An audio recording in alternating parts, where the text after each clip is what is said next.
Welcome back to the final day of this week, July 14th, 2016. It's really remarkable that we've gotten through 3 weeks of the course. Our first video for today is going to discuss now the chronologically first of our three tragic playwrights, Aeschylus.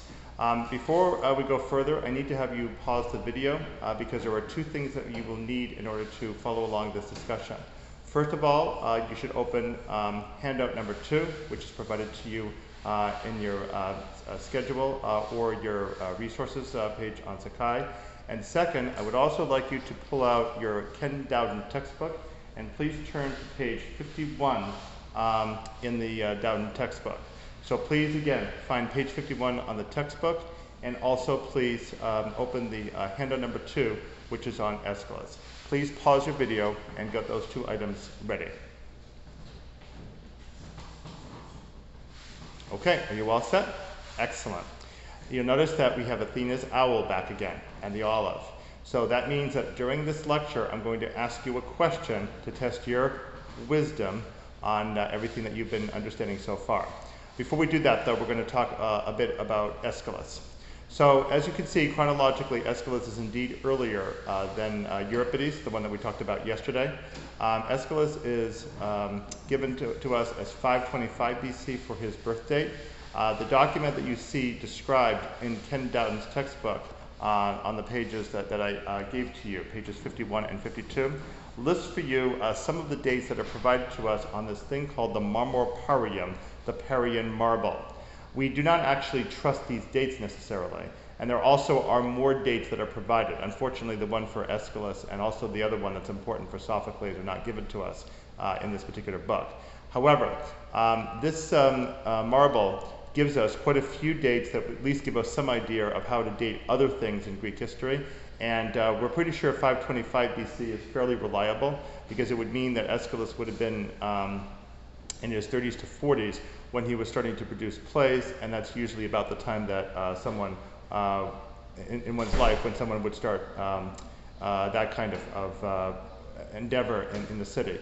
And so therefore we can trust that 525 BC is fairly accurate. So we have more information about him than we have about Euripides, in fact, because we know that he served very importantly in 490 BC at the Battle of Marathon between the Athenians and the Persians. The second video today is going to describe a bit of Athenian history, including some of the background leading up to the Persian Wars, and then some things about the Persian Wars themselves. So we'll get into more detail in that video. For right now, Aeschylus served in that battle, and then also 10 years later at the Battle of Salamis, 480 BC, very likely also was in that battle. And both of these were defeats inflicted on the Persians by the Athenians, both of which were really against the odds. The Athenians were outnumbered in both cases and pulled off miracle victories to save the rest of Greece. So it's quite remarkable that Aeschylus was able to be part of those. So he, in fact, was prouder of his success as a military serviceman than he was for his career as a tragic playwright, because after his death in 456 BC, the epithet on his tomb refers only to his military service and does not mention anything about his being a tragic playwright. We have this story. Aeschylus had lived in Athens most of his life, but then did move over to Sicily for the last few years. In fact, right after he produced the Oresteia. We have this rather silly story that he was out sunning himself one day. He had a bald head, and an eagle came along and dropped a tortoise on top of his head in order to try to crack the shell open, and that's how Aeschylus died. We don't necessarily believe that video, but it's interesting, that story.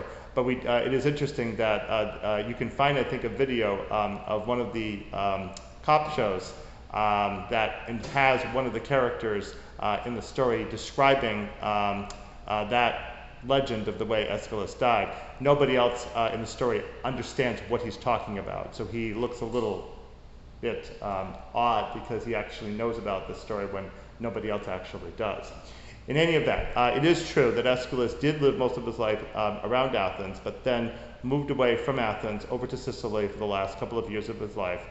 There was a tyrant of Syracuse named Hero who was very much a patron of the arts there in that city. Syracuse is in the in the southeast corner of Sicily, and Hero was the tyrannical leader there, but again a favorable leader, not necessarily a bad guy. And Aeschylus came over and wrote tragedies over there for the last couple of years of his life.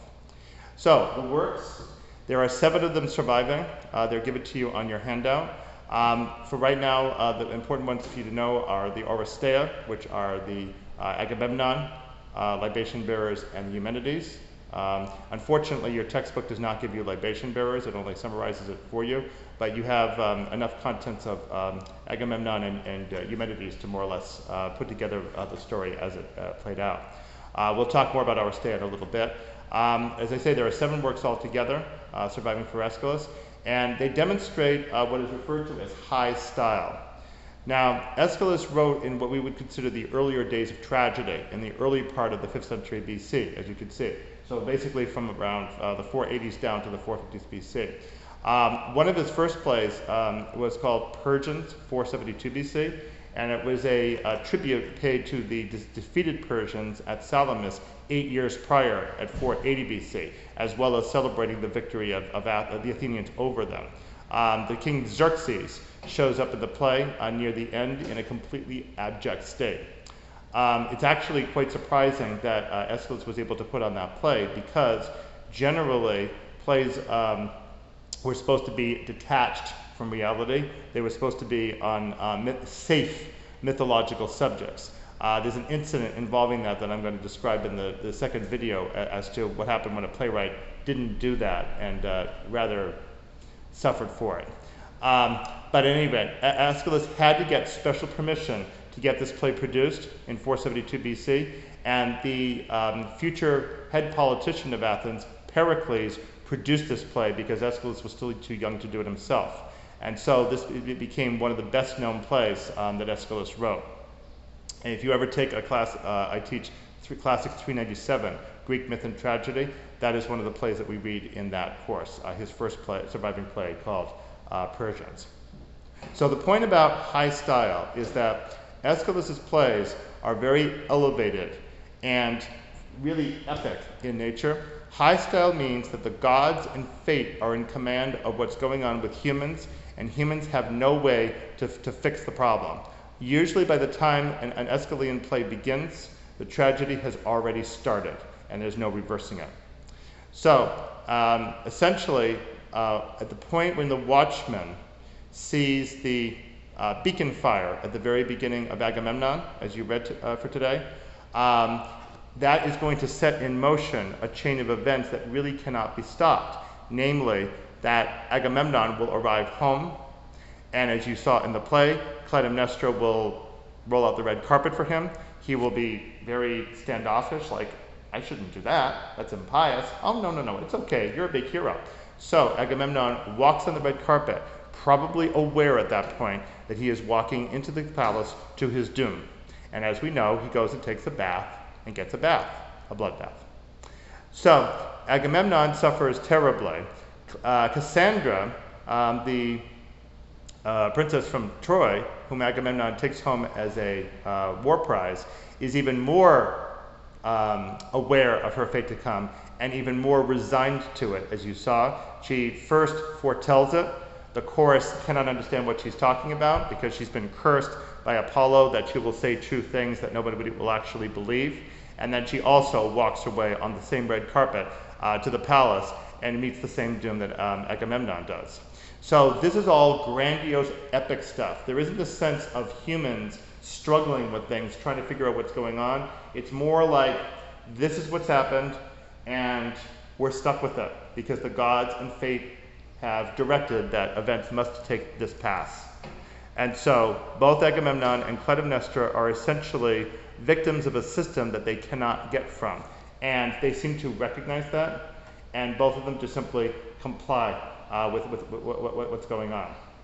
So that's the high style that was defined by the later Hellenistic authors, as opposed to the low style that you saw yesterday with Euripides, where it's humans doing everything and getting everything messed up. Here, the humans don't have the opportunity to get anything messed up because the gods and fate have just directed everything for them, and they don't have an opportunity to make any positive changes, essentially.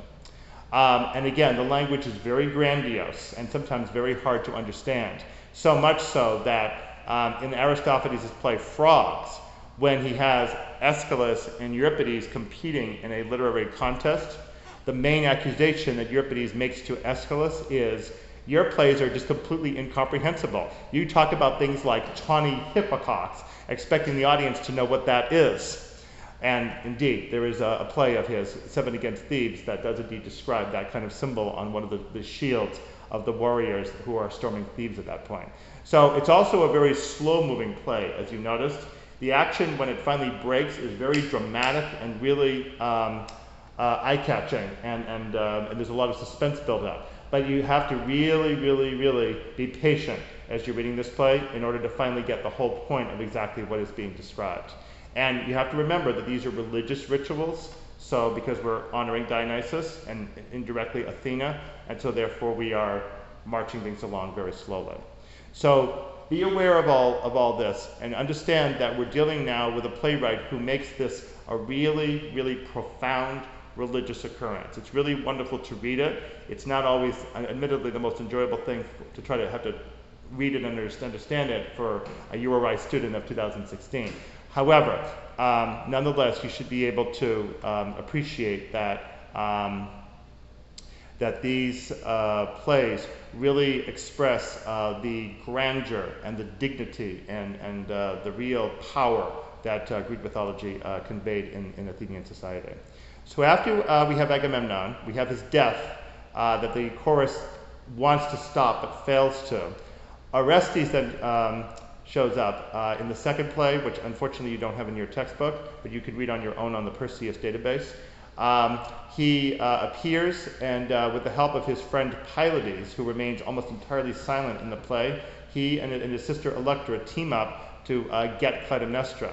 However, Clytemnestra's Furies, the avenging deities from the underworld, show up and they persecute Orestes, so he flees to Delphi to get purification from Apollo. So at the beginning of Eumenides, Apollo now has Orestes as a suppliant, and Apollo, by virtue of having Orestes clinging onto his altar, is able to keep the Furies at bay, and Apollo also puts the Furies to sleep long enough to spirit away Orestes so that he can go to Athens in order to see Athena, Apollo's half-sister, to deal with the next aspect of his predicament.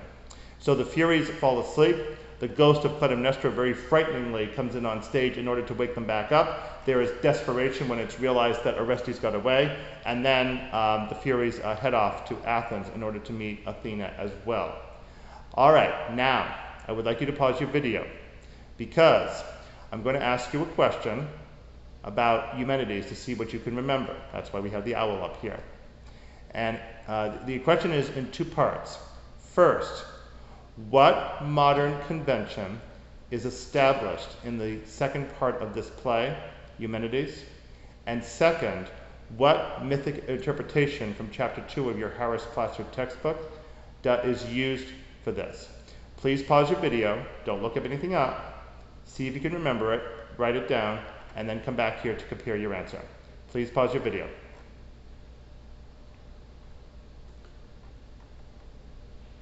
What did you think?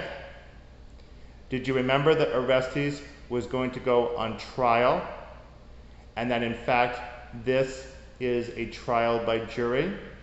Excellent.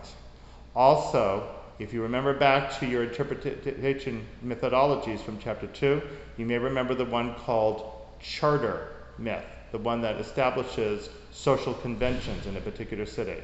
So this is charter myth, trial by jury. So if you got those, very well done. So that's exactly what this is. This is the establishment of the jury trial that is held in a council. We're going to talk about this in the second video. The council is called the Areopagus, which is the hill of Ares, right outside of the Athenian Agora. This is where military training occurred.